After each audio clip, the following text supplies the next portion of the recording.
నా శివుడి అనుమతి లేనిదే ఆ యముడైనా కన్నెత్తి చూడడు. నువ్వు చూస్తావా? అమాయకుల ప్రాణాలు తీస్తావా? నందమూరి బాలకృష్ణ బోయపాటి కాంబోలో సినిమా వస్తుంది అనగానే హ్యాట్రిక్ సినిమాలే గుర్తొస్తాయి. వీరిద్దరి కాంబోలో సినిమా వస్తే రికార్డులైతే క్రియేట్ చేస్తుంది. అక్కడట్టు తాండవం నుండి టీజర్ రిలీజ్ చేసి ప్రేక్షకుల్లో భారీ హైప్నైతే క్రియేట్ చేశారు బోయపాటి. ఈ సినిమాను చాలా జాగ్రత్తగా డైరెక్ట్ చేస్తున్నాడు. ఈ సినిమా ఆల్రెడీ 80% కంప్లీట్ చేసుకుంది.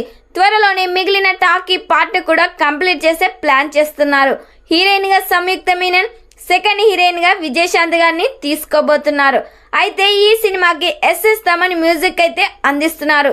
మరి తమన్ ఇచ్చే బీజిఎం ఈ థియేటర్స్ లో బద్దలవడం ఖాయమని అంటున్నారు నందమూరి ఫ్యాన్స్. మరి ఈ సినిమా థియేటర్స్ లో రిలీజ్ అయ్యి బిగ్గెస్ట్ బ్లాక్ బస్టర్ హిట్ కావాలని కోరుకుందాం.